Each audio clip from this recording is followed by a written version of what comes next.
Hi, the Unity family, we're back again on the AfricaUnity platform. My name is KingIdris. I'm here with Mr. Steve Ade. We're here this week to give you guys the new insight about what have happened in Africa, in Europe, in America, all around the world, and in the international community. So, Mr. Steve, what do you think we'll be doing today? You're welcome to the program once again this week. Thank you for having me again, but a big thank you to our listeners and our fans who have been sharing, who have been commenting, who have been liking the post. We wish to give them interesting topics again, which I believe they will like. Yeah, because we can't do this without you guys. You're the only one that have been, motivating us, pushing us more to do more and to come back every week to give you guys the prolific insight. Please assist the channel, by supporting the super thanks. You can donate money for us. You can do whatsoever you want to do to support the cause of Africa, for the unification of Africa, for the growth of the African children. So my people will be going to the topic of the day. Nigerian government, the Nigeria government and the CBN governor have already come out and they talked about how the Nigerian citizens are already shouting, screaming, going hard in times of losing money and the shortage of naira currency in Nigeria. So what do you think about this Nigerian shortage of naira currency in the process of redesigning the currency in Nigeria? So what do you think about this? Well, the hardship was expected because in my own opinion, the Central Bank of Nigeria did not make adequate plans before they push out the restriction on the deadline on the use of old currency. You see, this is a country where in some parts of the country, especially the northern part, there are still a lot of people, millions of people living in areas where they have no access to banks. Yeah. In some places, in a local government, it may be only the local government seat, the headquarters, that you have banks. So how do you expect people to change their money? It is not going to be easy. And we are already seeing a harsh effect on people and, will I say, crazy reactions from people, which was expected. The other time I saw a lady in a bank, in a particular bank, he pulled off her dress and was only on underwear, protesting that she must collect. In fact, she threatened to close down her account, that she wanted all her money. And she's not the only one. Of course, she was not because he said the previous day she did not have any money on her and the children could not go to school. And she had money in the bank. So she wanted to close down the account, get all her money so that the children could go to school. There are videos where people were literally fighting physically the security of banks to get access to the bank. Yes. And of course, our people, when crisis like this happen, people will take advantage. Yeah, they take advantage of it, yeah. Are already charging for giving people the new currency. You get 1,000 new currency, they charge you 200 naira. They're charging them high money. That is 20% of the money. 20% to get the new currency. Yeah, you bring in 1,000, they pay you 800. So that is the problem. This is creating more problem than the CBN FJ they are trying to solve. This is not going to work. Although, because of the pressure of people and complaints, even from lawmakers, the Central Bank of Nigeria, the governor said he has spoken to the president, and the president has given a kind of waivers for an extension till, I think February 11 or so. And I think some people, they're trying to say it should be extended to July or something. Yeah. Some people are even deliberating it should be July. Now, even February it's not going to work. Why do you say it's not going to work in February? It's not going to work.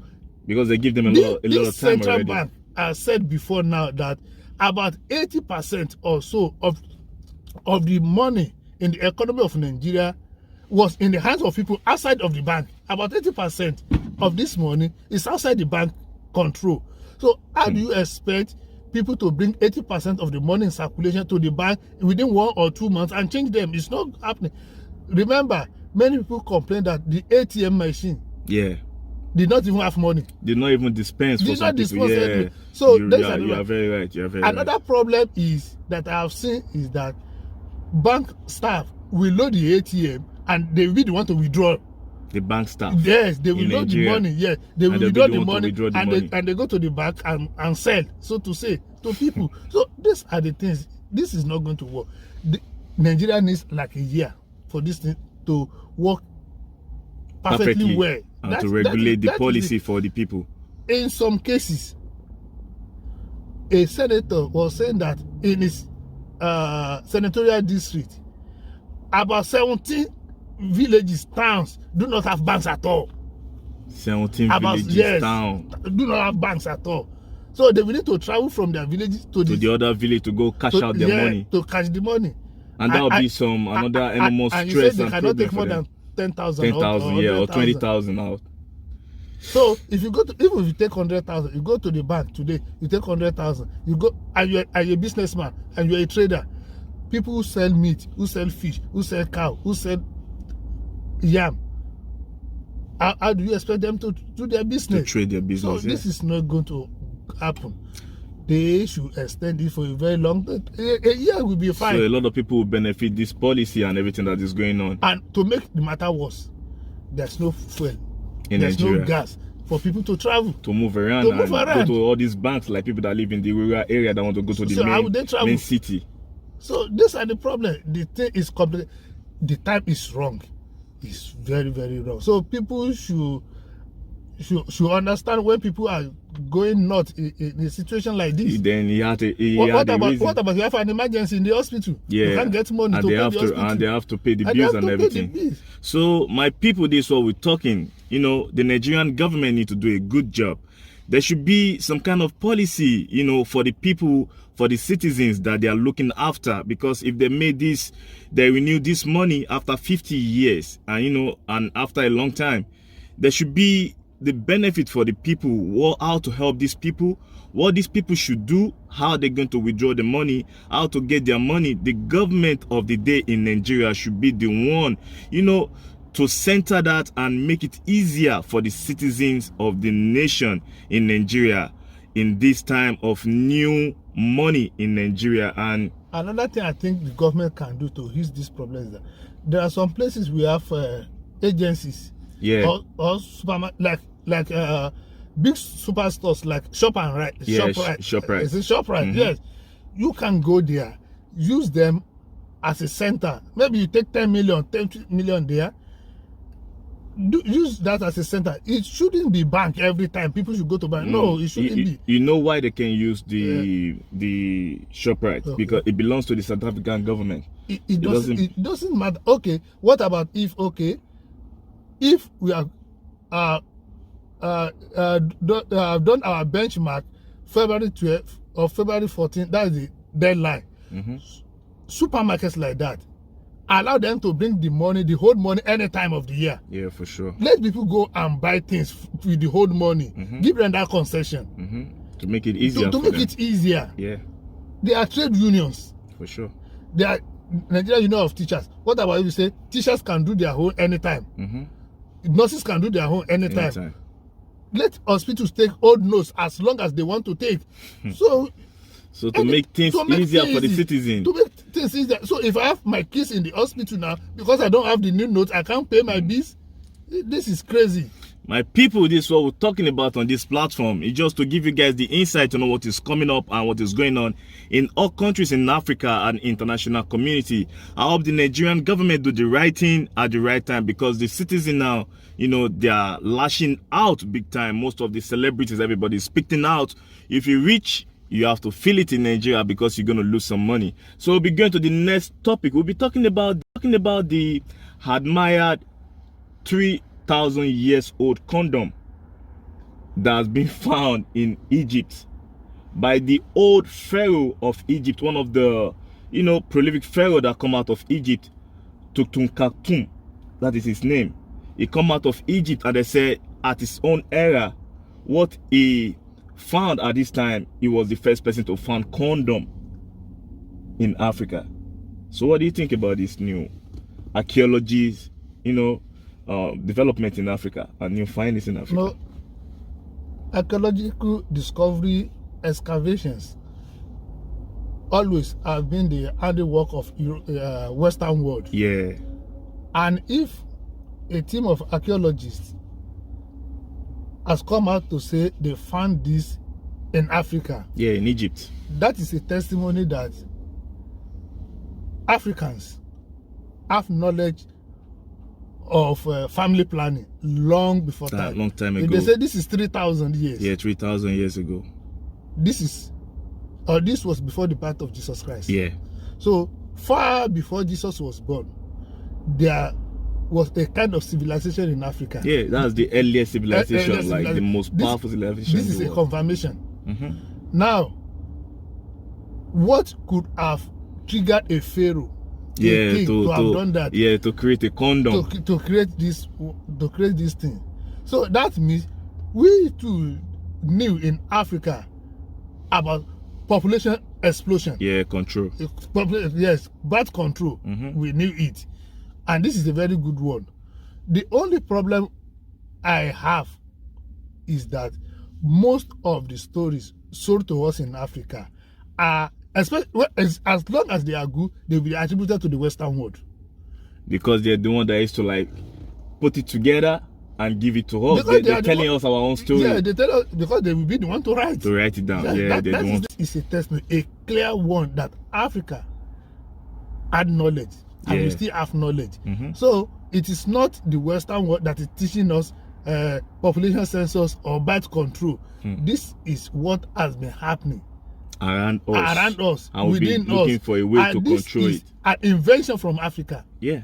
So this is a good one, and I want to even give credit to the archaeologists that discovered it and confirmed that what it was. They did not take this glory back to Europe and say no. They left it in the they find it, they took it out and they put it back to the museum in Egypt. So if you go to Egypt today, you will see it part of the history of the Tutankhamun, the king. You see it part of his history in his era. You see this part of his own discovery, what he discovered at his own time when he was the king of Egypt. And this is very good. Thank God they did not go away with this. And they can't even say we don't have civilization in Africa. Because like the way they put it, they teach us everything. And even Africa people are the ones that teach, the Greek people, the Amarafid and everybody, the earliest black people that left Africa that first get to Europe, these people are the people that teach the Greek people how to shower, how to beat their body and stuff, the Mars. They talked about them at the time. A lot of them later end up in Spain and some part in Egypt. So we can see now like Africa have our own civilization. So what it used to talk about, like we don't have nothing going for us in Africa, we can see the massive civilization in Egypt, the northern side of Africa. We can see that clearly, and we can also see this new discovery from this pharaoh in Egypt at his own time, long time ago, over 3,000 years. So nobody can tell me nothing about Africa, or we not being civilized to be on the same level that the Western culture and the Western people are.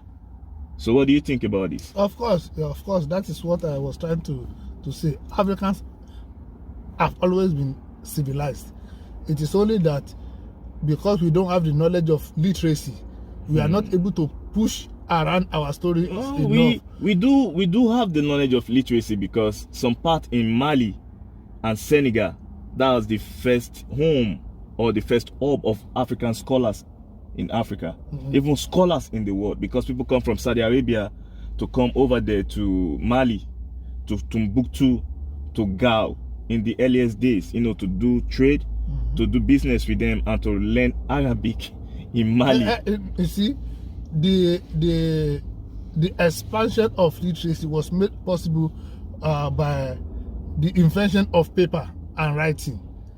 Which is being channeled by the Western countries. So before then, there was a limit to what could be done in terms of writing. There's limitation. Even in those days, according to the biblical stories, Moses wrote something. He wrote the Ten Commandments. But how many people had opportunity of writing or reading? It's very hard. So it was only Moses that could read what he wrote, and he was the custodian of the law, because people could not have access to understanding of writing their own. There were no schools. So when the Europeans came, they made it popular. They made it easy for the formal schools, for formal schools to happen, and that is why they were able to project their beliefs and even their lies about us through religion and education.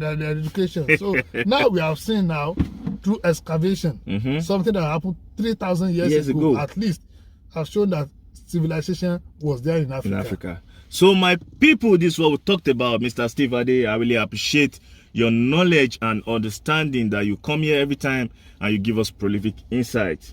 Thank you, sir. So we'll be going to the next one, talking about the Tyre Nichols. Tyre Nichols was being beaten to death in Memphis by 5 black officers and 1 white officer.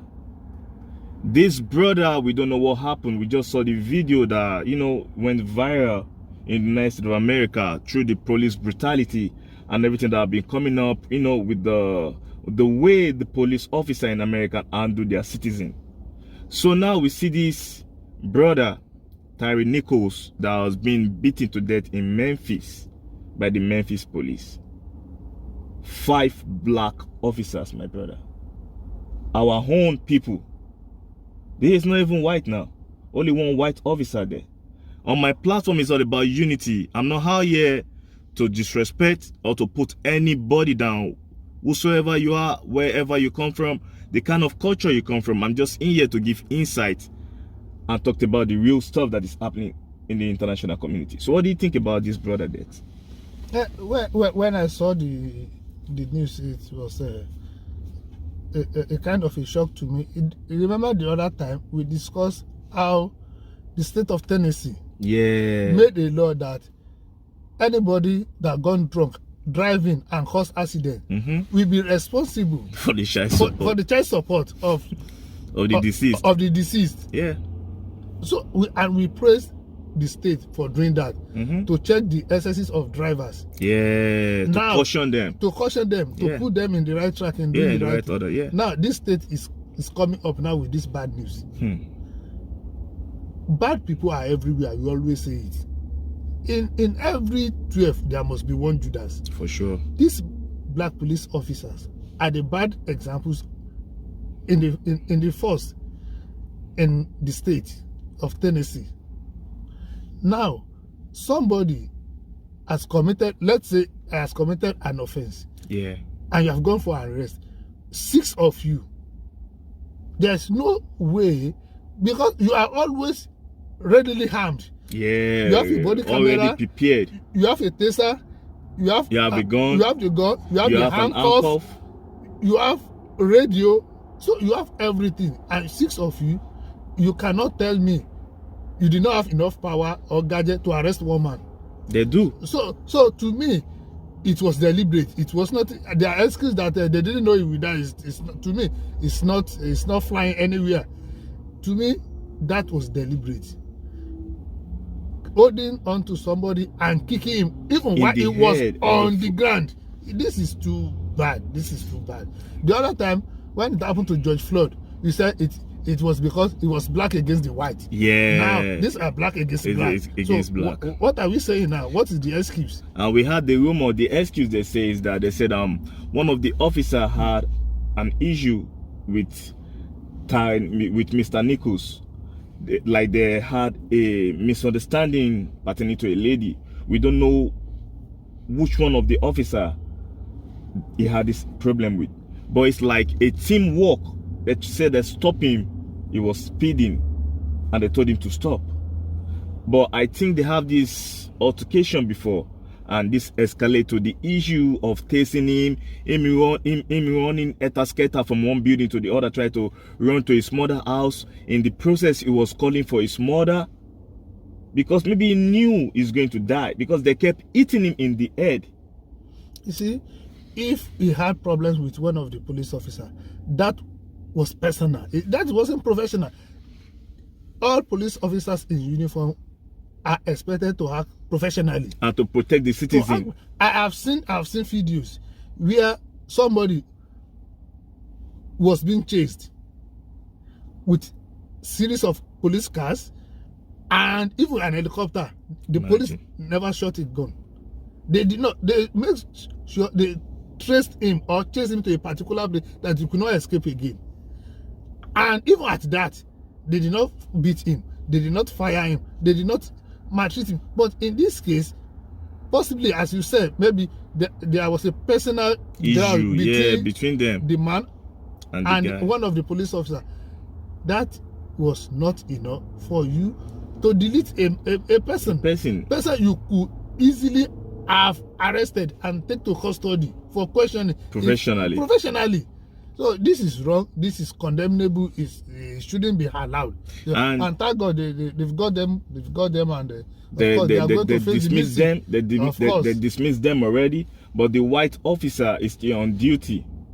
They just put him on leave too. But the other 5 black officers, they're out of the police force. What makes this the most distasteful is that you were on camera. People were recording you. And you are doing this. They never knew people were recording them. The last video, when they get this brother killed, they beat him to the point he can't even stand up again. It was the head camera, the street camera in America, that picked them up. You want to tell me policemen did not know where the cameras are in the city? They knew. They knew where the cameras are. They were the one that, of course, they were the one that monitored the cameras. These are security cameras. They're not even scared. They're not even scared. This is very unprofessional. This, of course, it's personal. It's personal. I think it's personal. It's personal. And of course, they will face the music. Yeah. They will not engage. And it's very bad for a fellow black officers to delete one of them. It's very bad. And this brother is just 27 years of age, and he's a father of a 4-year-old son. Tell me. He was not resisting arrest. No. 5 of you were on him. 6. You could have arrested him easily and do whatever you want to do professionally. But now, I know they will be regretting their action now. They said they don't want to beat. They don't think he's gonna die. You beat somebody, hit him in the head, you don't think he's gonna die. So and of course, people are protesting everywhere. Everywhere. So my people, this is what we're talking about. It's very sad. We African Americans need to sit right. We need to and the police reform, the policy, they need to reform it. They need to find a way to make America a peaceful place for the African American people. They built this country, not the Asian, not the whites. The African American built this country with their sweat. So my people will be going to the next topic on this platform today. We'll be talking about the African connections with the black Americans in the diaspora. Any black people from West Indies, United Kingdom, in United States of America, anywhere you come from, the Africa connections with the diaspora. Do you think we have a tangible connections between ourselves? Are we the same people? We should be the same people, because every black man on the surface of the earth has or had their roots from Africa. Yeah, everybody, no matter where you come from. Africa is the only continent where people were black naturally. Yeah. So every black generation must have come from Africa at one point or the time. That's why I said we should have more connection. But because either true or not, Africa has been seen as a continent that is not developed. Africa has been seen as a continent that is struggling. Many people will not want to readily associate themselves with Africa. Yeah, with Africa. They call us Buddhist culture. They said we stink, and some even said they don't think we're the same, because they said there's some black people already living in America. You see, no matter the lines of belief people want to to pitch their tent with. Yeah. Africa is the home of black people all over the world. Oh, home of all the race in the world. As long as you are black, Africa is the home. It's your home. Yeah. Africa is the home. I have not read anywhere in history that before the slave trade, there were black people all over the world. There's some black people. I have not read there are black people in Israel. There are black people in Italy. No. There are black people in. No. I mean, in Germany. No, it's not like that. Yeah. What I'm trying to say is, they said before the white people come to America, and take over the land from the real yes, Indians, the landowner, the red Indians. They say there's some black people living in America. And if you check about the story of the mouse, when they moved away from Africa in Tunisia and Morocco, they're black people. Yes, they moved to Greek, from Greek. They still move from Africa. Yeah, I know. I do know. Yeah, so but some people in America now, they're not recognizing themselves as an African. They say they don't have no culture with Africa. They said they don't have nothing with Africa. They say we know our own tribes. They don't know their own tribes. Some, they believe because of the transatlantic slave trade, they believe they're son and daughter of that era. And they're trying to say, we know our culture, we know our tribes. And some of us, Africans that come over here, we don't even like them. We don't show them love the way they show us love. And they say we call them name. Yeah, and that is why I say, no matter your line of belief, the fact is still that black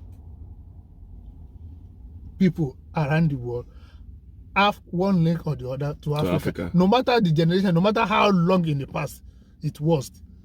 I do understand because there's a divide and conquer issue going on.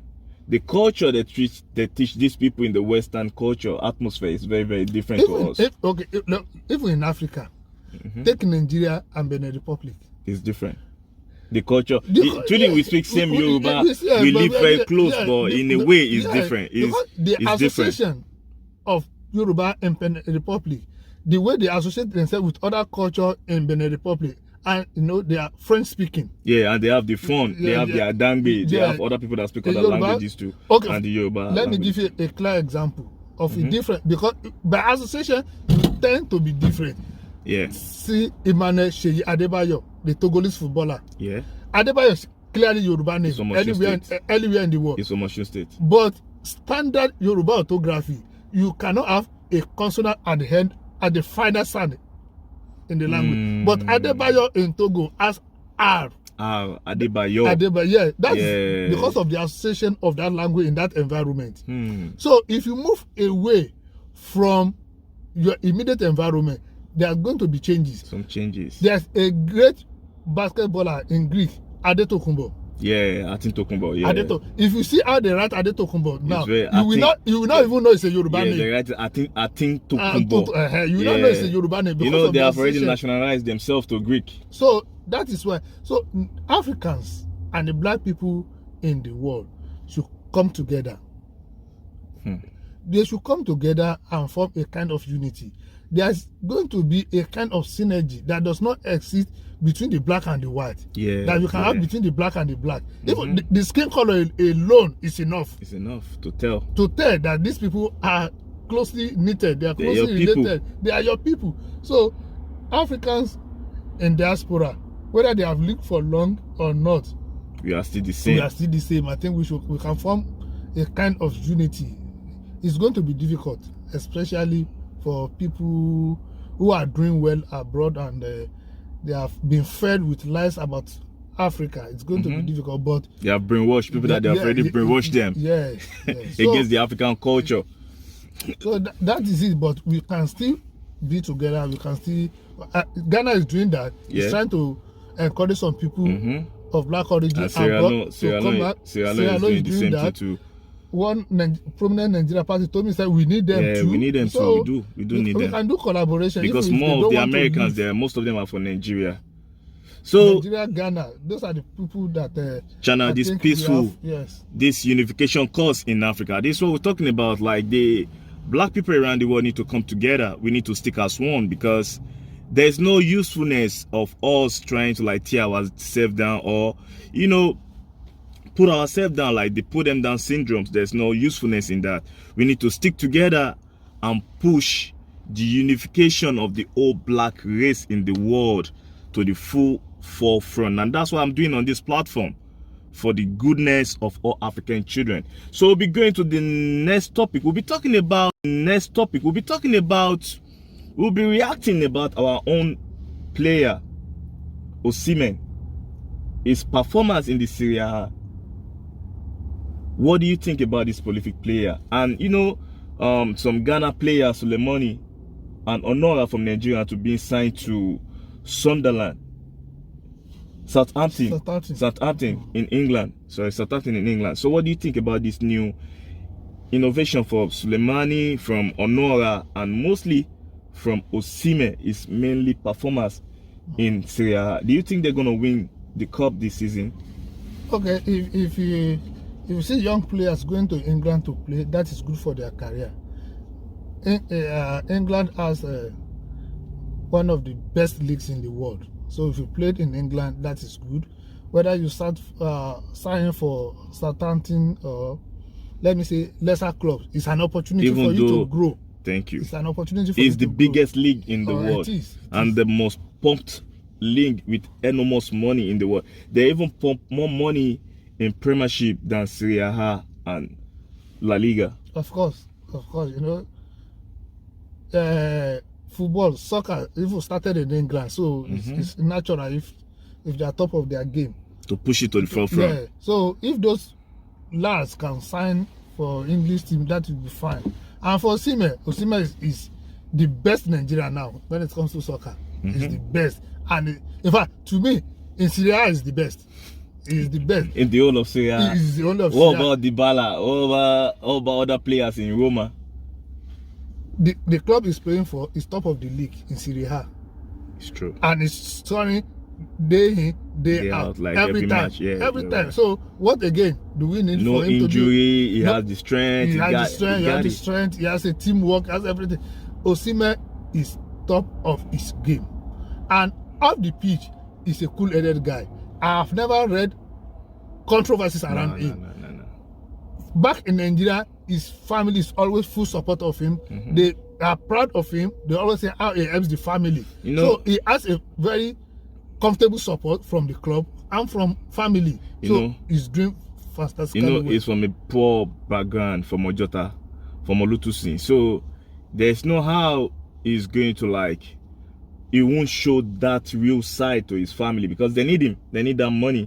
They need that money he's making in England, in Italy. They need that money. So he is a cool-headed guy. But what I really enjoy about him now is his development in games of football, and it will be a future benefit for Nigeria. Of course. The only problem that Nigeria national team is not particularly too good in my own ranking. We got players though. We got younger players though that they're gonna shine in future. We got players. They're young. We got players. Yeah, the future is not here.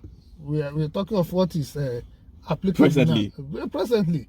You Nigerians, you guys want something to happen overnight, like something. See, I want a situation where we have a good team around a good striker like Osimhen to control the African football again. Now, when we are talking of the future, we don't know what happens to Osimhen tomorrow.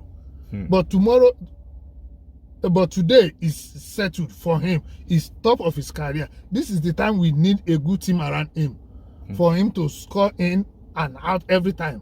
He is, in fact, I repeat, he's the best in Serie A now. I think he's the highest goal scorer in Serie A. This is the kind of player we need in Nigeria. This is the kind of player we need team around. A player that can change things around at any time. And people believe that when a player is in form, he can change things around. Oh yeah. Osimhen has always been on form. Every game has been there. So this is a good one. Another good player I think is good is Lookman. Is Atalanta. Yeah, Lookman in Atlanta. Yeah, he's in Italy now. Yeah, that one too is good, but Osimhen is the top of them. Okay, so my people, we've had everything from Mr. Steve Ade. we should look out for Osimhen performance in future to see what it becomes in the games of football. We support him, we love him, and all the brothers from Ghana to Honora and Suleimanu that moved to Southampton, we wish them the best in the English Premiership, because that's the best league in the world. So my people, will be going to the next topic. We'll be talking about Kanye West, his secret marriage that he had with his assistants that work with Balenciaga, Kasori. He married this lady secretly, and now is planning to get 100 acres of land from the incarcerated rapper Young Talk to start his own business in Georgia, because Kanye West is just he just lived in Chicago. He's been born in Atlanta, and he grew up in Atlanta in Georgia, so he's from the South. So what do you think about this his secret wedding and, you know, purchasing this 100 acres of land to start his own, you know, fashion business in America? What do you think about this? Well, it's good. No, we all know the story of Kanye West with the ex Kim. Yeah. How they divorced and how he lost a lot of money. How the court has mandated him to be paying 200,000 child support every month on all the children. Yes, although he has the money, but to me that's a big one. 200,000. That's a lot of money. That's a lot of money. That's a lot of money. It's like $50,000 on every child. So if he does another one secretly, yeah, that's good for him. He shouldn't be on the news again for that. Judging by the immediate past experience and marrying a staff of Balenciaga, it's not particularly a news to me. You know, Cristiano Ronaldo partner too. Ronaldo saw him at a Gucci store. And saw her rather at a Gucci store, and they came together. So that's not is anything strange. Now he needs to move ahead. Which he has already did. Yes, he has put the past behind him, and for sure he's moving with a new life, with a new partner, and there's nothing wrong if he wants to diversify his business. For sure. This is very, very good. If you want to do farming, this is very, very good. This is very, very encouraging. In fact, this is the kind of thing we want. If you have a lot of money, establish businesses that you can employ people, you can improve the economy. And nobody's going to fire you. Nobody's going to send you away. Nobody's going to take your money away. And this is going to be massive. 100 acres of land is not it's not a small big land. It's a big land in Georgia, in the South. That would be a big business in the South of America. This is very, very encouraging. You see, one of the reasons why America is what America is that people can access food. Oh yeah, for people can get food almost every time. It is not a country where you need to live on credit to get food. No. You have access to food every time. Even people who do not work, for sure, government makes sure that they get food to eat. So if Kanye West is looking into that, it's going to help a lot of people, and it's going to help the economy of America. It's going to help the workforce a lot. So this is a thumb up for Kanye West, and it's going to help a lot of African American people too, you know, because now he's talking about how he's going to start his own platform, like his own podcast, talking about himself, you know, putting stuff out, you know, for production purposes, like the way Tyler Perry had his own, you know, company too in Atlanta, the old school and everything. You want to start the same thing too. So we want the best for Kanye West. He's been saying the truth. He's been speaking up for our people. But truly, sometimes he used to go over the board. You know, he oversays some stuff sometimes. But we human beings, nobody is perfect. Everybody have their own downside, you know, and it's just a human being too. And if we listen to everything he's saying, we can see genuinely he's trying to pass an information to the African American people. And I hope a lot of people will listen to this and will see what will be the outcome of the Kanye West company that I want to found in Georgia in future. We wish him best of the best on his new wedded wife, and we wish him best of the best on his new lifestyle. So my people will be going to the next one. We'll be talking about the issue that is going on in Ghana between the dancehall fraternity and the rappers in Ghana. We're talking about Samini, the godfather of dancehall music. in Ghana and supported by Shatta Wale, whereby Sarkodie has been attacked. Is not attacking like fighting. They are attacking through the press, to the journalists. You know, they talked about him in a way that is not even enticing at all. And he has already come out to approach this issue and speak on the behalf of Samini, that if you feel bad about whatsoever he did in the past, he's sorry about it. So what do you think about this issue in Ghana, whereby their big X, the 4 X they have in the country, Stonebwoy, Shatta Wale, Samini, and Sarkodie, they've been having issues for a long time. We've seen Stonebwoy pull out a gun on stage to Shatta Wale before. We've seen Stonebwoy fighting Sarkodie manager, Angel. He beat Sarkodie manager, Angel. So we've seen a lot of issue coming up. So what do you think about, why can't they just stick together and promote the culture of Ghana to the world? Because they're not even a lot of them in Ghana like that, a lot of musicians. Yes, that is how it should be. They are all in the same industry, music industry. I think what will benefit everybody and them is unity. Thank you. They should come together and push the same common goal. Now, push the same common goals to the world. Help each other. Put yourself on the Grammys. Yeah, thank you. That's what you should be thinking of. It's not like Sarkodie should feature Bob Marley and Shatta Wale should be insulting him. If Sarkodie feature Bob Marley and you feel it's not doing the right way, or it's not eating the form, maybe because he's a rapper and they are from the dancehall fraternity, that they have this attachment with reggae music. You know, you are in the same industry, so more or less you are colleagues. Call him, advise him. Everything should not end on social media. For sure, yeah. Push yourself to the Grammys, as I said. This is what we promote everybody. Yeah. Now, if somebody in Ghana, in the music industry in Ghana, is doing something very, very good, it will rub on every other person. Like a proverb in Ghana says, if you dip one finger in oil, it will messes up the rest. Yeah, the rest. So if one music artist is doing something wrong in Ghana, it rubs on everybody.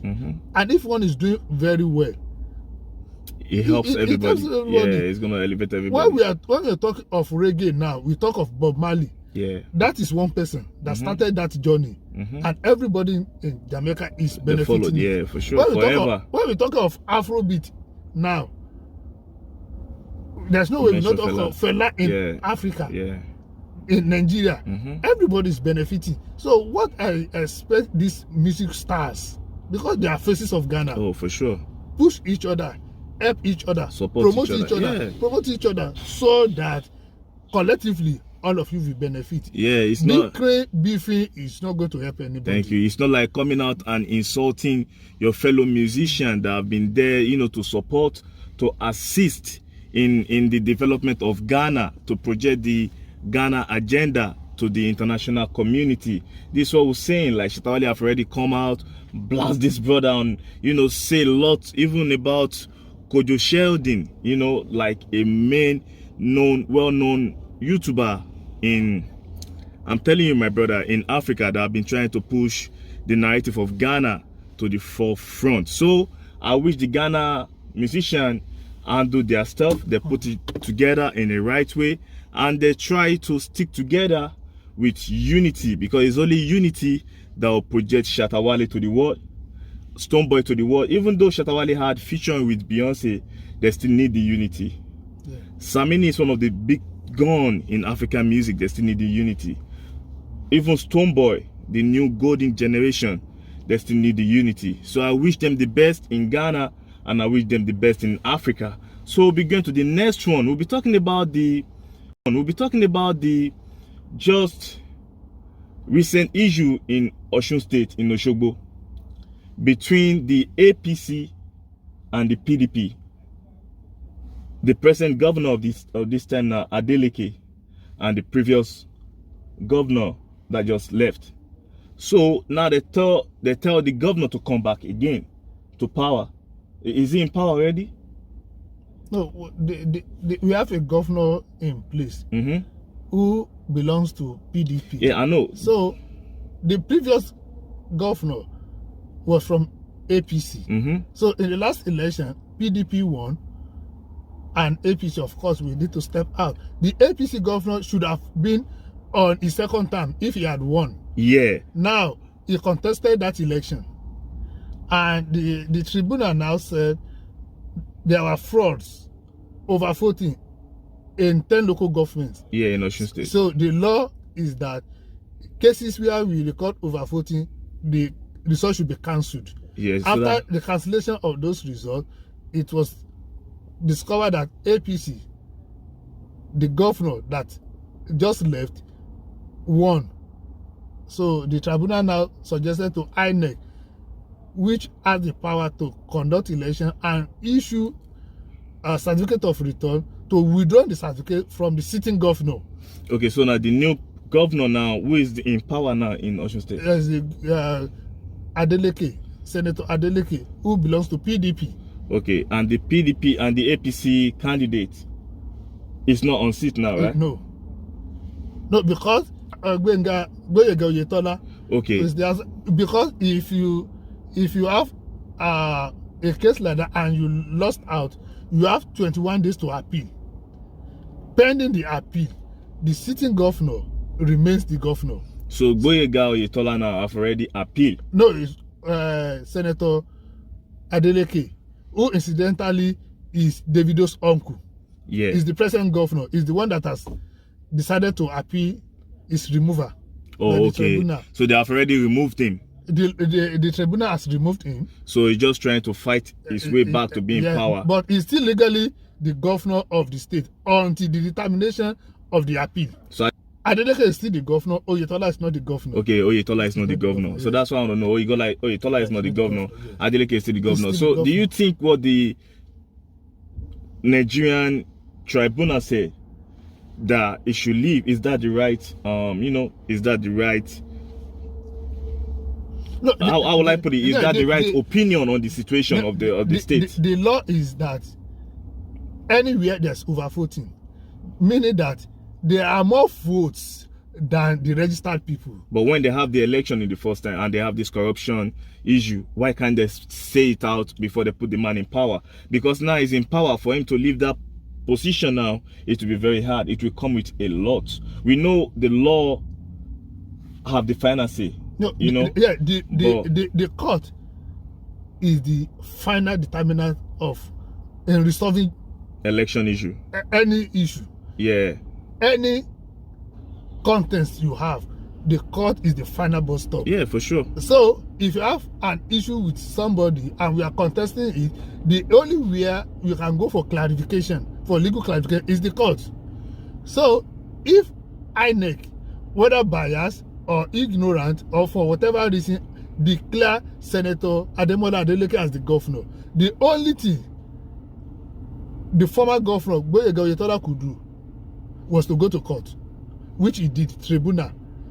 And the tribunal looked at the complaints of both parties, their presentations, and discovered in his own judgment, in his own wisdom, that there were overvotes in 10 local governments.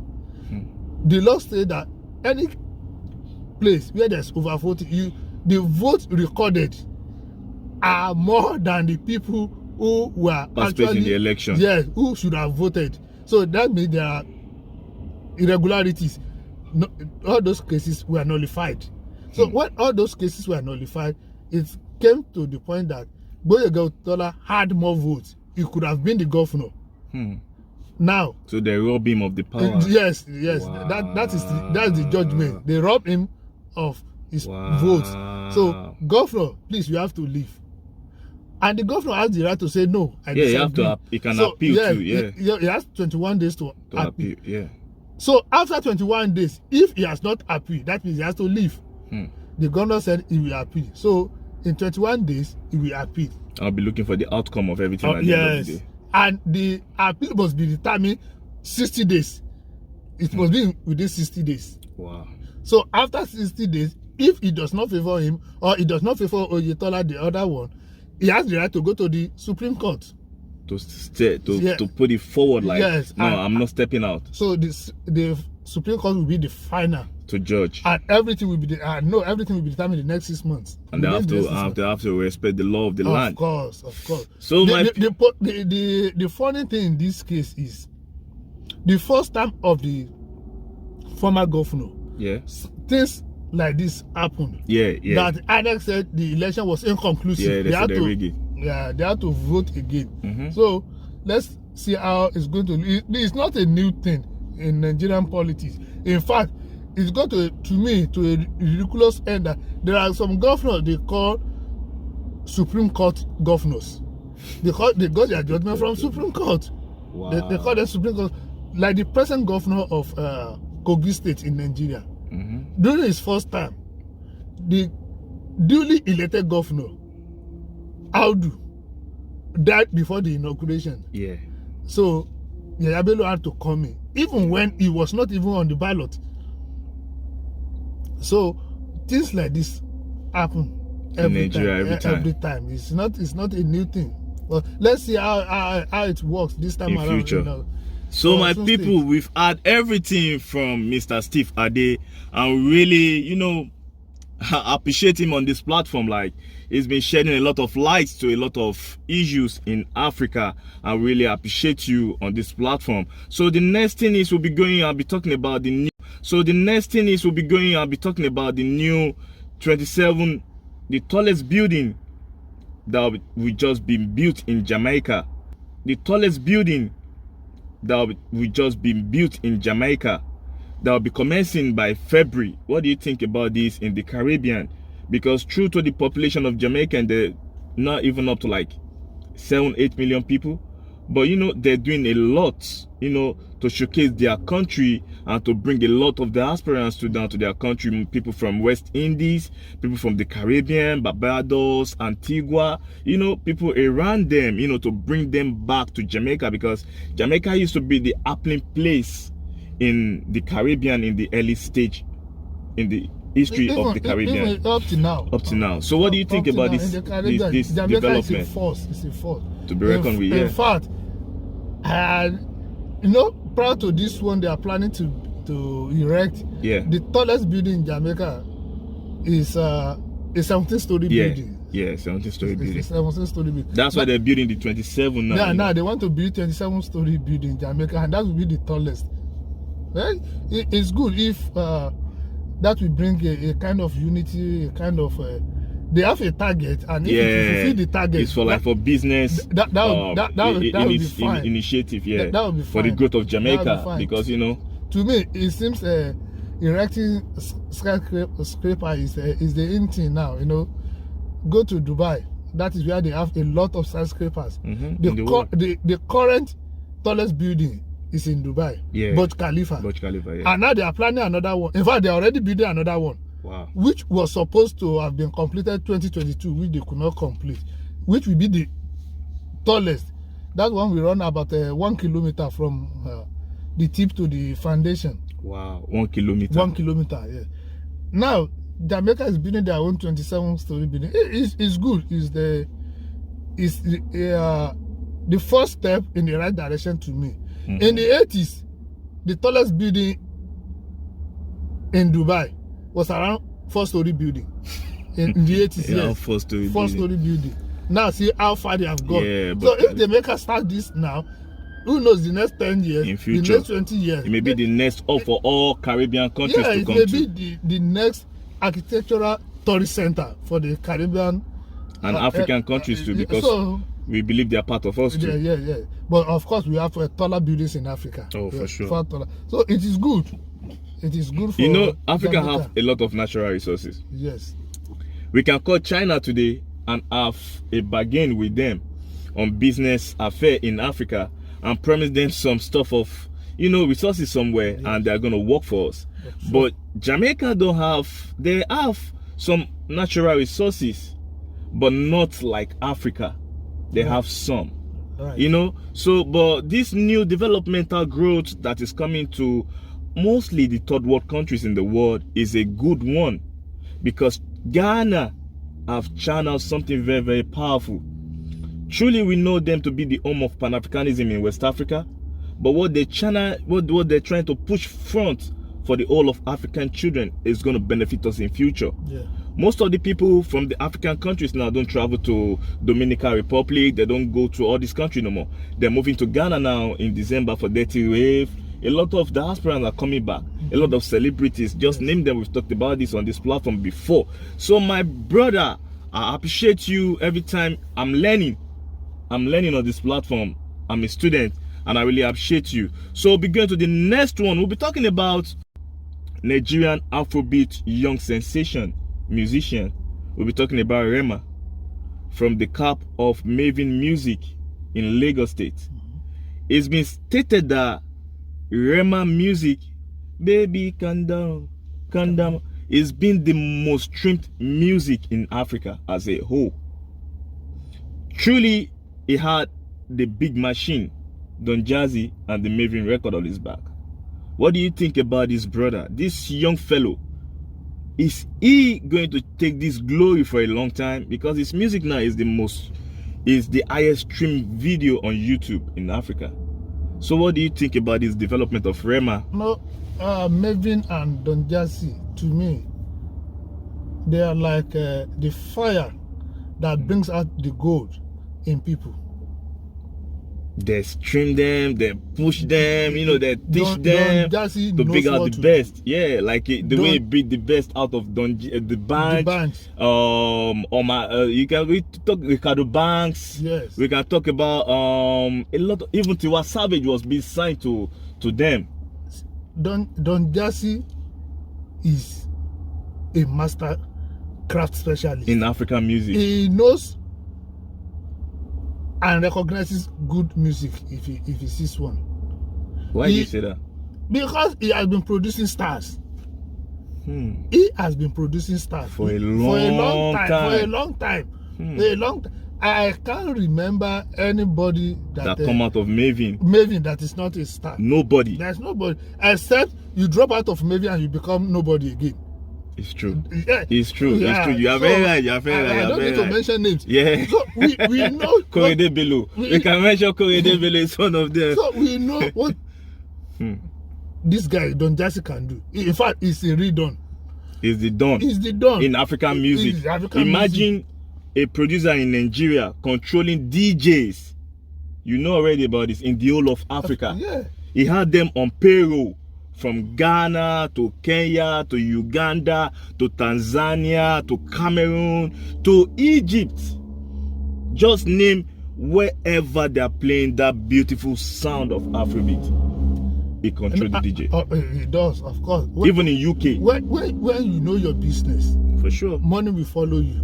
And if you have the money, you can spread your tentacles. Oh, for sure. You know, the other time when Davido was making his prank, that he wanted to clear his vehicles from the port, he needed money. Don Jazzy gave him $11,000. Wow, so, $11,000 US dollars. This guy has money. This guy has the experience. This guy has the connection. So he produces stars. So Rema is lucky to have him in his life. Yes, Rema is the kind of engine a lot of African acts want in their life. Rema is just 25. He's a baby. He's just a small boy.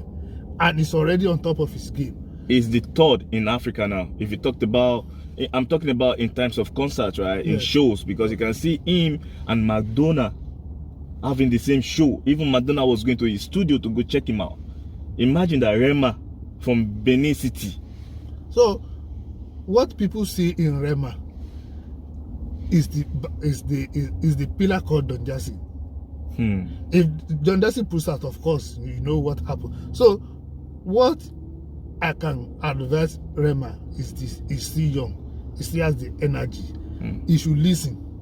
The little money he's making, or the big money he's making, he should not allow that to go into his head. To go into his head. He should face his craft. What should go into his head is professional advice. And his music. And his music from Don Jazzy.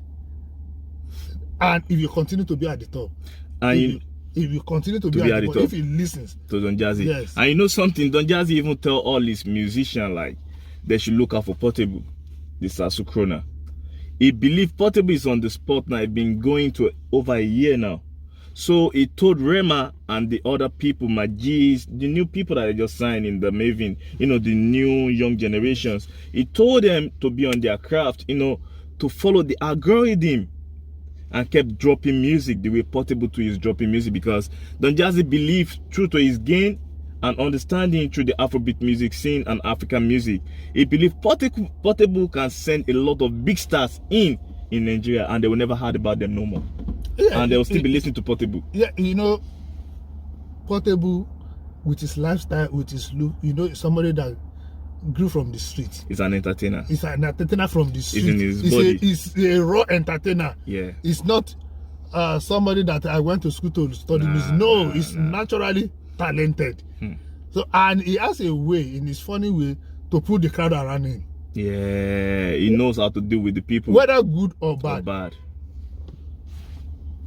Whether good or bad, Portable is always in the news. Oh, for sure. Yes, it's always in the news for one thing or the other. So it's always relevant. Whether you will like him or you will hate him, you cannot forget him. Never. So that is what Don Jazzy is trying to say.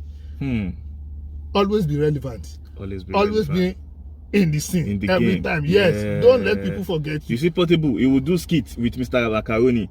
He will do comedy skit. He will do a lot. You see him everywhere. Portable is doing skits with somebody he can pay 100 times over. There's one small skit maker called Basira Alako. That new, small new Portable. YouTuber. You're right. Yeah, so, and Portable is making skits with her. Wow. So there is no way Portable will fade. It's going to be relevant. Yeah, it's going to be relevant. It's always mingling there with everybody. Every Tom, Dick and Harry is there. We can see him on the phone with Obi Kubana. So that is his problem. He's always put himself in the news. Yeah. So Rema should also make sure that he does everything good to be relevant. So he will be in the news too, and he will continue to be in the scene of the African music. Yes. So my brother will be going to the next one. We'll be talking about the #1 YouTuber in the United States of America. The #1 YouTuber, Mrbeast, help a lot of people to see again. A lot of people that have eye problem, that they have glaucoma, they can't see, they have issue. This brother take them to the hospital, pay for their, to clean up their faces. Over 5,000 people, brother. And now a lot of people that are supposed to be celebrating this brother on YouTube should be celebrating, but now they're coming out with some criticism and they're talking about him not paying, him not doing this and that. Why can't we just support somebody that did something great? He's a YouTuber that is using his money to take care of the citizen. You know what YouTube does is not really the content. They're not really interested in the content, as long as your content follows the rule. Yeah, the guideline. Yeah. Now, there are many people who are against this man Beast for what he's doing. Not really because they hate him, but because they want to trend on his name. Oh, yes. They want to trend on his name. And they have to tap in by talking about him. Yes, they have to talk.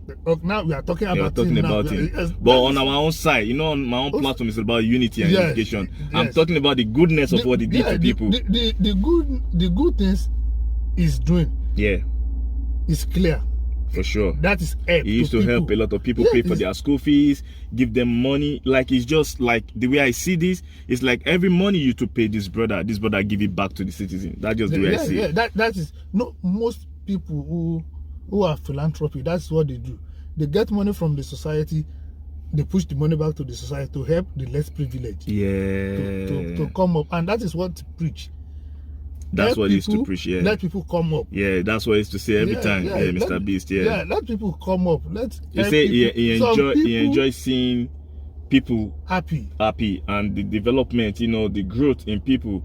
He used to like it, like just seeing I can help these people. We are all equally born, but not equally talented. Oh, for sure. We have different levels of grace, levels of gift. Yeah. So if you have your own in abundance, help people, bring them up. So the other people who are like antagonizing him, they want to trend on demand. On the name. They want to elevate themselves. No, through his own name and his own story and his own achievement. His own achievement. Just to incorporate it to their own too. Yeah, so that if they too can come up, maybe so people will know them. If you know them. Because he's the highest YouTuber in terms of streaming. There is no way you will mention his name. Subscribe to his channel, to his platform. Watch out. Mrbeast does not have their time. He did not even talk about them. He don't talk about he them. Said, what did he just say when somebody talked about it? He said, he don't have no business with that. No business he said he knows he's changing people's lives. And once these people, because I saw the video myself, like there's a guy, he never saw his son before. He don't even know how his son looks like. He don't even know how this boy looked like. He saw him last when he was still seeing when he was a baby. But now the son is like 22 years and he's the only one taking care of the father. I watched this video. When they opened this man's eye, they asked him, what do you want to see? He said, I just want to see how my son look. So what we will say on this platform is everybody that has opportunity to do good, do it. To help. Irrespective of what people will say. Because we if human you do being, good, people will complain. For sure. If you do bad, people will complain. Just focus on doing good. Make yourself happy. Make people around you happy.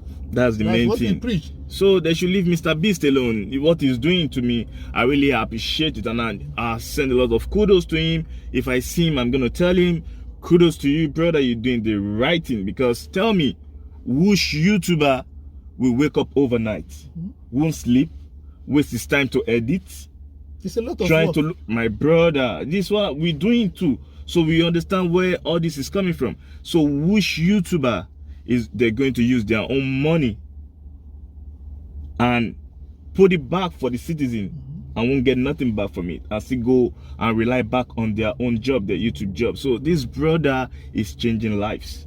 This brother is bringing unification of all people, of all races, because this brother help people that there's not even, is an Hispanic, but he help a lot of people from the black community, the white community, the Chinese community, just name it where you come from. So from my own side on AfricaUnity platform, I'm gonna state it out like Mrbeast is doing a good job. Yeah. It should continue, and I'm proud and I'm happy because of him to call myself to a YouTuber, because I hope one day maybe I'll be in that position to support people, which yes, I'm going to be very happy to do on the soil of Africa and anywhere in the world. So my brother will be going to the next topic. We'll be talking about Wode. Wode Maya, I am Maya, is a Ghanaian YouTuber like Mrbeast in America, is the #1 in Africa too, in mainly in West Africa. Is a Ghanaian that gets married to Miss Tracy, a Kenyan YouTuber.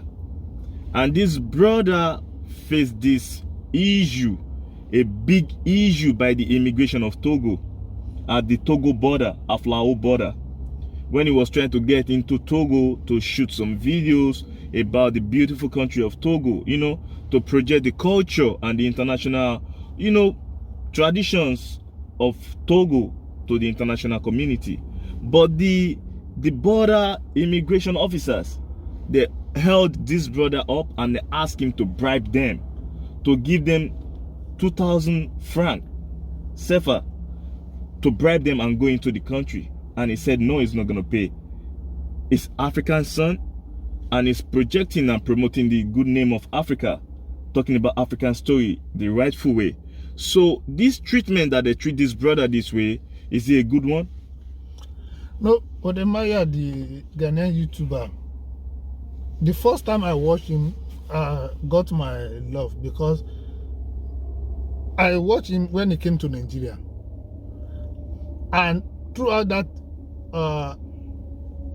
YouTube, I discovered that he is bent on promoting the positive side of Africa. Yeah, Africa Unity. Yes, he promotes the positive side of Africa. And because of that, I fell for him. And he's one that has traveled very, very well, extensively.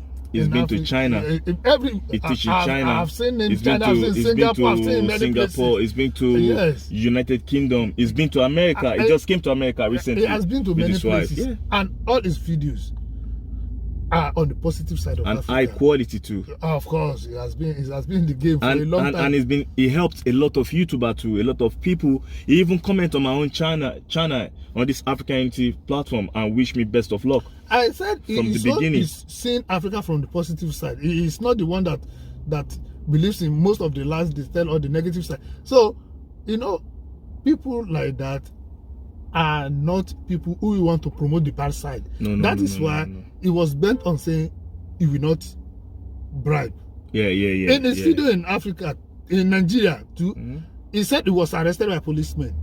For sure. Why? He said he was carrying laptop. What are you doing? I'm a YouTuber. What does it mean to be a YouTuber? How can you say you live on YouTube? The policemen did not understand. For sure. So they assume he's a fraudster. That is his own explanation. But he insisted that he too will not pay. Yeah, because he said he did not commit any crime. And if you see Wode Maya, it's not even flashy. It's just a simple shirt. Simple shirt, He's a very simple man. Now, that is what he was preaching in Afla. Yeah, in the border. Yeah, he said, he will not pay. How will you ask me to pay? That I want to come and promote your country. I am a Ghanaian. Yeah. We are both in ECOWAS. Thank you. Why should I pay? And even Togo and Ghana, they're very, very close. You can't even tell the difference between the two countries, because even they share some Togoland. Some people in the Togoland live on Ghana, on the land of Ghana, and they still share their bond with the people on the Togoland. So it's like his own people fighting against him. So we want people like this who insist on the right thing. This thing is wrong. This is where I should have easy access. Yeah, on my own soil. On my own soil, you still ask me to pay money for. It's like we're taking visa from every ECOWAS nation that we go to. Imagine. So to me, it's a plus for Wode Maya. And what is particularly painful here is that on that his trip, there are African Americans in that trip. Wode Maya. These people also saw what happened. Yeah, these are the people. The female. They were together. They were together in that trip. See, these are the things these foreigners will see and say Africa is not. Yeah, because they're not going to take it. They are Americans. They don't see nothing like that before. Like, they're like, why is it happening in Africa? Yeah, and these are the people that even supported him, say no. You cannot do this. Yeah, you can't pay.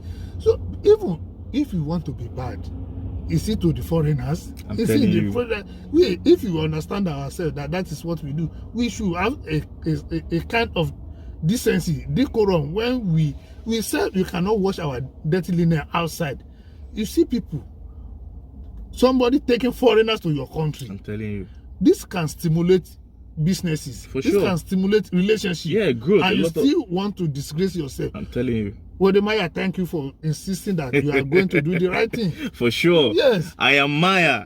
Like, from this platform, a lot of people have been, deliberating about this issue. They'll be talking about this issue on all social media platforms. A lot of brothers from Guinea, from Uganda, from Angola, from Ghana. Even we see Wode Maya himself go to the, to the Ghana broadcasting communities and start talking about this issue too. So from my own platform, on Africa Unity platform, we want you to keep going, keep moving, keep doing what you're doing on the service of Africa. You are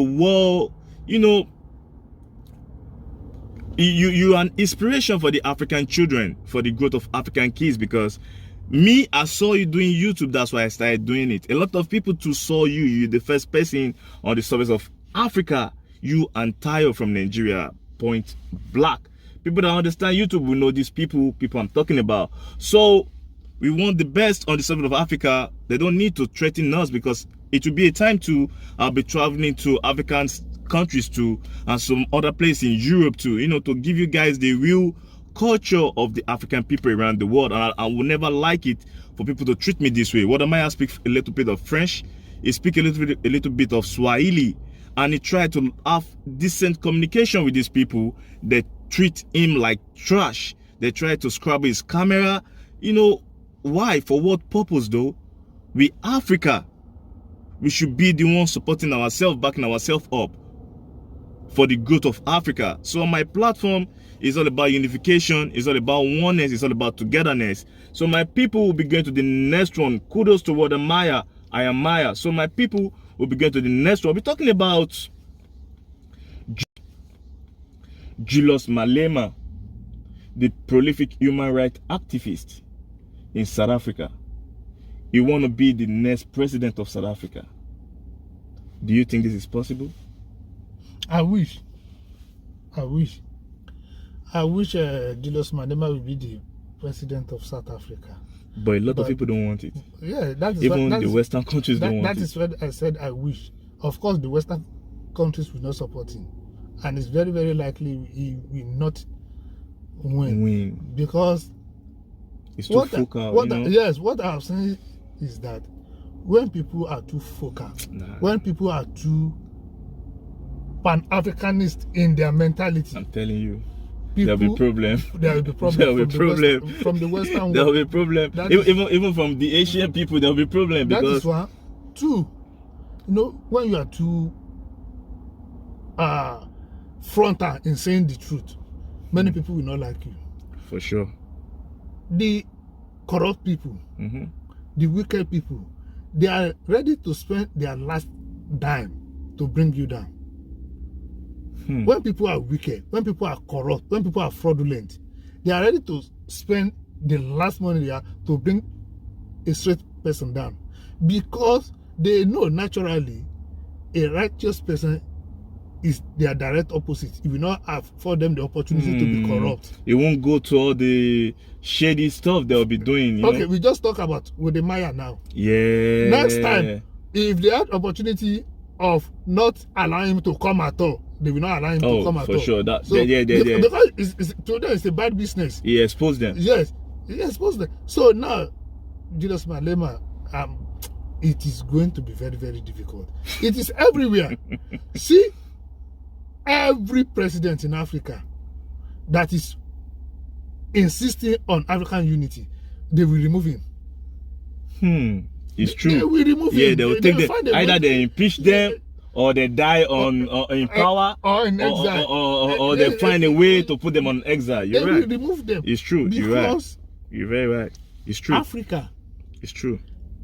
Is the oil. Home of natural resources. Is the oil that rose the engine of Western world. That built Europe. That even built America. See, immediately after Africa gets it together, Western world is in trouble. They will not be able to have access to our resources. Even we as a resources too. As natural resources and human resources. For example, if Nigeria is good today, very, very good today, I am very sure in the people that came to America in the last 5 years, more than 70% will return. For sure. They will return. For sure. And that is a massive shortage in workforce in the Western world. For sure. See, many people who are dying to go to Europe. I'm telling you. It is because Africa is not good. I'm telling you, my brother. So if you are, and if Malema gets to presidency in Africa. In South Africa. South Africa will be, let's say it will be good. At least we'll be on the lane of being good. Because there are many African countries that want to copy him. Yeah, for sure. Sure. They'll bring out some activists too. So they will come and say, if it can happen in South Africa, it can happen in our country. And that may be too expensive for the Western culture. For the Western culture. For sure. And the corrupt leaders, the corrupt force in Africa to cope with. So I'm very, very sure there will be some leaders even in Africa, that even in South Africa, the white people in South Africa, they not wanting. Yeah, because he's even saying it to their faces, like you need to gather yourself. I'm going to be your president one day. See what? Until recently, that I realized that Idi Amin of Uganda was not as bad as the white people portrayed it. It wasn't that bad. It was because he sent all these white people Indians away from Scottish and took over the economy. Yeah. That is for his own people. For his own people. Yeah. His own people. And I don't see nothing bad in that. There's nothing bad in that. No. There's nothing bad. What is the meaning of America first? That is the same their own citizens too. Americans first in America. Even so Ghana say Ghana first before any other Africans. In Uganda, it should be Ghana first in Uganda. Like Nigerians too. The first demand to exile, he died in exile. See what they did in Saudi Arabia. In Saudi Arabia, see what they did to Gaddafi. Same thing, they killed him. His own people killed him. Now they don't have lights. Now their country. There's nobody in government now. In power. In power. It's in like Libya. they're shoveling power between like two. So this is the problem. Good people, we find it difficult. Although I wish he should win. I want him to win too, because you know, he's the real son of Africa that I've been speaking out. Yes. And I've been expressing himself. He's not even scared of nobody. He said he's ready to die for his own people. And he said if he come to power, he's gonna give back the land to the blacks. Yes. Which the land in South Africa is the main investment of the white people. Yes. That's where they make all their money from. Yes. That's why they go into the agricultural period. Truly, they're not the one working on the farm. It's still the black people working on the farm. But Malema want to give the land back to the black people. So it means a land like a farm, they have to harvest their crop, but give the land to the black people, to the family that own it from the onset, you know, before they start having this shenanigan, this corruption in segregating South Africans. So I hope Malema becomes the president of South Africa. I'll be very happy about this, because it's one of the leaders in Africa, the real activists that have been speaking out, saying the truth about what is going on in South Africa. And it's one of the people that have been making us know, like, people, this is what they are doing to us, this is what we're doing, we have to fight back, and we have to get what is ours, for the African people. So my brother will be going to the next one. We'll be talking about the boom in business, in trucking business in Africa. A lot of the diasporans that come back home, most of these people have been making, you know, YouTube channel now about trucking business. I've seen one. He started his own trucking business in Ghana. And I know a lot of people in Nigeria too that are doing this business in West Africa, the trucking business. What do you think about this boom in the trucking business in Africa? You know, the other time we spoke about how railway system can help alleviate the problems of transportation. Yeah. We do not have that too well in Africa. The train system, So the only one we have is truck, business we can do to move goods massively is the trucking business. And that is what people are doing. If you do not forget, Dangote in Nigeria does this very well. Oh, for sure. Somebody that invests in fertilizer, for sure, sugar, salt, and the rest. These are bulky goods. Yeah. In fact, Dangote has thousands of trucks, and is doing that very well. So there's large market for this business. For sure. Haulage businesses. Yes, haulage business. Agricultural products, we need to move them. Cattle, we need to move through them. Food, vegetables, perishable goods, you know. Agricultural products, generally, that is what we do. Yeah. So this is going to work. And remember, most homes in Nigeria have no electricity. Oh, for sure. Regular source. It's true. So we need to buy generator. We need to move a truck. Yeah. We do a lot of trade from China. They will be back at the port in Lagos. Yeah, by road. We need truck to move them. Yeah, by road. Yeah. So trucking business is a big business in Nigeria. The only setback because we import a lot from Africa, right. And we need to move them from the port to the hinterland. The only problem we have is our roads that are not good. So why can't our leader just capitalize on that one? They know now that there's a lot of truck business in Africa. Okay, why can't they maybe leave the train system if it's too expensive for them, because they have to go for enormous loan? And all these countries, they've been embedded in debt already to IMF, to some other countries like China, India, we can see Russia bringing like 65 trucks down to Liberia. What is the business between Liberia and Russia? So you should know there's a lot going in Africa through the trucking business. But the trucking business have been helping the haulage business in terms of transportation of goods and services for a long time. But the enormous population of trucks in the whole of Africa now, we're not talking about Nigeria alone, we're talking about Kenya, Ghana, Uganda, even to Somalia and Ethiopia. It's one of their big business now. So why can't the African government look into this and help the citizen to get trucks, you know, to do more businesses and make more money in Africa. The diasporans are doing this now. They have found their own company already, which means they're going to make a lot of money. But why can't the government of the day in Africa support the citizens too?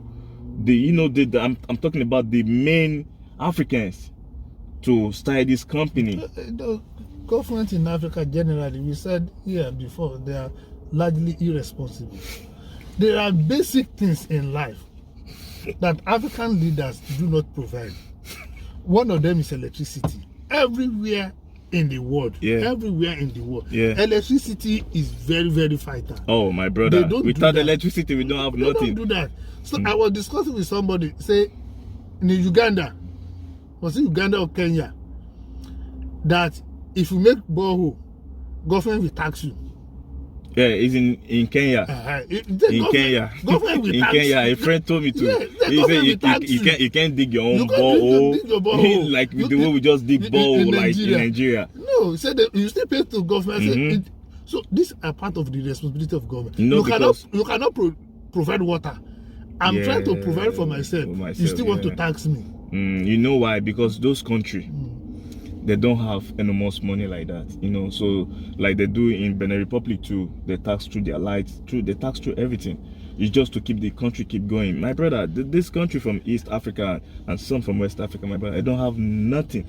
I've been there. Yeah, if they don't have, the government should be transparent enough to show people that we are trying. It is not that when you get to power, you just have a kind of I don't care attitude. I'm in power, I can control everything. So in Africa, when government are not ready to do what they are supposed to do, will they try to help? No. Make roads good for people. Don't give us intensive. We can buy our trucks for ourselves. Don't worry. Because generator we buy ourselves. Even to have electric poles, we pay. Transformer, we pay. So leave the trunking for us. We make the roads good. They are still not going to do that. So that is the problem. You're right. They will award a contract for road construction over and over and over. Yes, they will still not do it. After 3, 5, 7 years, another person will come and scatter the issue and start it all over again. So that is the problem. If government is really, really ready to help people are ready to do business. Oh, for sure. People are ready to thrive. People are ready to be persistent and be resilient in achieving their goals. Yeah, their goals. But government, we plead to government to do the necessary things for business to thrive. Okay, so thank you, my brother. We'll be going to the next one. We'll be talking about Manchester United. Manchester United have signed a lot of new players, and the massive role of Rashford and Martial in the team is very, very high. Even Casemiro is doing well. Very, very well. It's the best signing of the season. Yes. And Sancho, now they change his role. Now they put Garnacho to his own position, and they put him to the midfield. He's now pairing up with Fred, Casemiro, and in the midfield. So what do you think about this? What do you think about the coach of Man U putting this brother in the midfield? Is this a good role for this player? Because he's an attacker. In the traditional old days, we used to have somebody who said somebody's number 7, somebody's number 11, 6, number 8. Football today is not like that. You have to be versatile to fit in a good team. Yeah, because a striker would never want to run back to now you have to go back, and defend. You have to go back to the front. One of the greatest midfielders we have in Nigeria was Mikel Obi. When Mikel Obi started playing, he was an attacking midfielder. When he came to Chelsea, Mourinho put him as defensive midfielder. And he was in that club for 11 years. And he did everything because he won everything. He hold his stand. He was tall and strong. And it's the same thing Ndidi is doing now, and the Ghanaian footballer, the Thomas Partey. So what I'm trying to say is that you need to be flexible in modern football. In a match, a coach can start 4-4-2. Within that same match, it can start for 4-3-3. The same player, the same set of players. And the same match, it can even change it in the second half to 5-2-2. So the same set of players. So you need to be flexible. The coach responsibility is to understudy your opponent. Yeah. And know and how look for their well weakness, yeah. to deploy you. Them. Yeah, for sure. So a player cannot say, I'm a right footer, I must play in the right. No. Nah. A coach should be able to maximize your ability. For sure. And should be able to give you psychological boost for you to believe you can do it. Yeah, you can do more. You can, yes. So it's going to help the team too. Yes. And it's going to motivate the other players to do more. One of the issues coaches, especially Mourinho, had with Ronaldo then was that Mourinho will want to switch his team. Ronaldo will not want to switch. So he had his position. His own role, yeah. Yeah. So that created a kind of problem. Dispute there between them, yeah. You said it's lazy. You should be, whether you're a striker or not, you should be able to attack with the team and defend with the team. Oh, for sure. So a coach has the right to switch players. To switch players to whatever role. Yeah. According to what you want to achieve. That's one. Two, if a team is losing, see how many times they've started coach within a league season. If a team is not performing, almost every time, they will start. They'll bring somebody that can provide. Frank Lampard has been sacked from Everton. Wow, when? He has been sacked. Wow.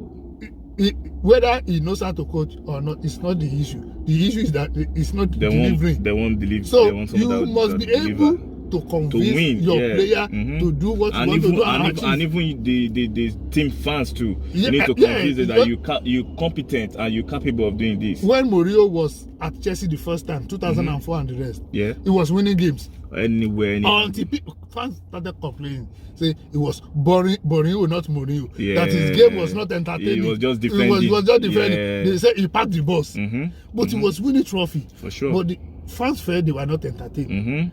Until he started trying to change his style, and it was not working. It was not working for him. For sure. That was not what he is. Yeah, that's not what he's mastered for. Like what people know him for. From the likes of ever since he was even in Portugal. In Porto, and when he came down to Europe, to Chelsea, to Real Madrid, to even Tottenham, every place that he's been. So as you said, fans too must be pleased. For sure. And they're the main team. They're the one that come every weekend to check you guys out. Yeah. You rely on them. And all this burden is on the coach. For sure, because you have to deliver. You have to deliver. And the player has been signed for 5 years. And the coach have to renew his own contract every 2 years. You can sign the coach today and sack him tomorrow. Oh, for sure. You can't do that for a player. Never. Because if you don't play a player, you still need to pay him. For sure. So the coach has that responsibility. He has that task. To change Sancho to what role? For what role? All he needs is deliver. And Manchester United coach has been delivering. Yeah, for sure. So no complaints. No complaints. So whatever roles you want to assign anybody to, you have to adapt. That is it. Okay, so my people, we'll be going to the next one. I hope Sancho adapt in this position because I want them to deliver. I'm a United fan and I want the best from them. So my people will be going to the next one. We'll be talking about the Jamaica dancehall music scene. After the show of Burna Boy in Jamaica, that he had like a lot of ties and closeness with Popcorn. Popcorn is one of their main dancehall artists that was being signed with from Vybz Kartel. He's been in the game from like 2010. I've been following his own music too. I love this brother. He's young, energetic, vibrant, and he's been in the game for a long time. He's been signed by Drake and a lot of big, record label in the world. So now, the Jamaican dancehall music scene want to emulate Afrobeat music. And a lot of them, like Barrington Levy, have already come out. He said, no, they're not going to do this. They're used to their ska, their sound, their dancehall music, their own beats and their style of music, because they believe they even influence hip-hop. Kumo D, the biggest hip-hop DJ in the Bronx that popularized hip-hop to the people. He's not the one that sing it, but it's the DJ that will play at the party. He's a Jamaican. He used the sound system ways they use in Jamaica to popularize dancehall music, reggae music, and he used the same thing in the Bronx in America. to popularize hip-hop. So why can't Jamaica emulate the real African music from Nigeria? Why do you think they say no? No, Jamaica is noted for reggae and dancehall. Yeah. That's their own. It's home of reggae and dancehall. Yeah, that is what they are good at. Yeah. And that is their own identity. Yeah. It's like in Nigeria. When you talk about Fuji music anywhere in the world, it's from Nigeria. Yeah, in the Yoruba tribe. No contest about that. But everything evolves. There are people in Jamaica today whose flair, natural talent will be for hip-hop or Afro music. Oh yeah, for sure, for sure. Some people are not even doing dancehall music. So you cannot say because you are noted for something, you kill the talent of another person. No, you cannot do that. You can only it's a collective effort. You can only encourage people to keep to reggae and dancehall. To keep doing it. You not can't to kill stop the culture. Yeah, you can't stop people who want to diversify into another thing. No, you can't. It's not even going to be possible because this is an individual thing. It's not that you need license from government or from music industry to do it. No, free people. And they say the Nigerians will come, teach them. Even some Nigerian producers now, they're in Jamaica, and most of the Jamaican youths now, they're gravitating to the Afrobeat sound because they see the Trinidadians. The Trinidad people, they're doing good music, my brother. They're even killing them on their own Afrobeat, on their own dancehall music. So that's the reason why they're thinking if they can switch up to Afrobeat, they're gonna move on with the movement now that is going on around the world, because it's gonna stay this way for the next 10 years. Yeah, you know, at every generation there's a kind of music that reigns.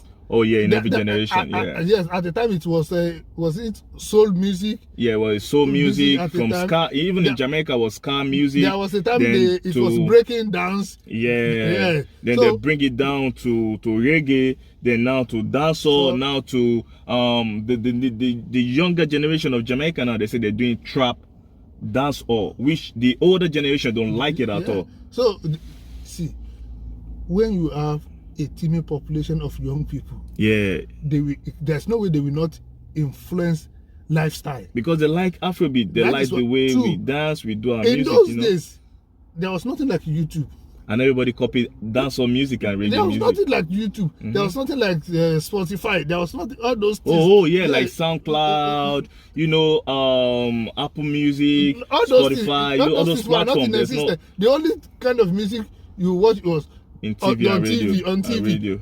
And those ones are controlled by people interest. But now you can just take your phone and listen to anything you want to listen to. For sure. From your bedroom. It's all about your talent. It's not your talent. So if I feel that the flair of my kids is in hip hop or Afro music, will I say because I'm a Jamaican I will not encourage them? But some people say they won't do it because they say it's not their own culture and we want Africa. No, if they don't want to do it, fine. But they shouldn't stop people who want to grow into life music another way. You're right. No, so this should not be a kind of contest. If you want to do dancehall and remain there, it's fine. Protect the legacy, protect the heritage. There's nothing wrong. But you have to know that it is not everybody that's you will be able to control and tell them with dancehall. Yes. They're even tired of it. Some people are tired of it. Some people don't even like it at all. Yeah, because they talk about guns, they talk about violence, they talk about deleting people and a lot of other stuff too. And which Afrobeat don't even talk about. They talk about the African culture give people free and the beauty of African women to excel in their own way. And you see the way they go far. Imagine now in Nigeria, we do not have somebody like Wizkid in Nigerian music. Imagine. We don't have somebody like Davido, like Burna Boy, like we are saying we want to stick to our traditional Fuji music and Juju music or Akpala. No, see the massive influence these people have in Africa, in the world, because of their talent. So allow people to be free. Changes must come at any point in time. If it does not come now, it will come later. For sure. So allow them. So the Jamaican housekeeper, the gatekeeper for their music, should allow the Afrobeat music scene to flow in Jamaica, because there's a lot of population in Africa where if your artist is one of the people killing the, on the Afrobeat scene. They're going to bring them for shows in Africa, and they'll make more money. It will be more innovation, more development for all the youths in Jamaica. So I don't know where this is coming from, where some people say Bariton Levy, some other people say no, they can't do it. And Buju Banton and Popcan, you know, I've already supported Stonebwoy in Jamaica. I come to Jamaica, they supported Stonebwoy, and they said they're interested in the Afrobeat music scene. So this is what we're saying. We want the best for all the African youths.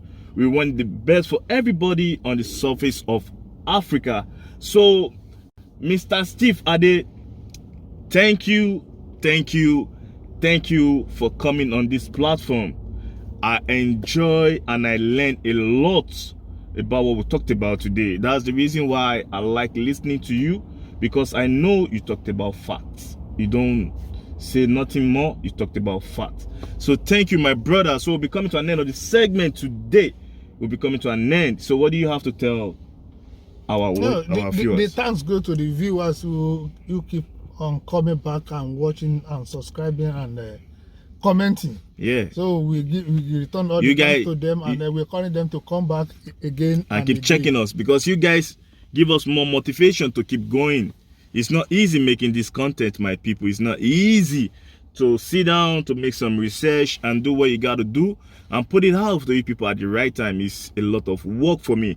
But on this platform, it's all for the unification of all African kids, for the growth of Africa, and for we to put our story, our history to the people in the world to know how our culture is being run and how we appreciate our existence in the African homeland. So my people will be coming to an end. I'll be saying one Africa, one people, one unity, unity over division.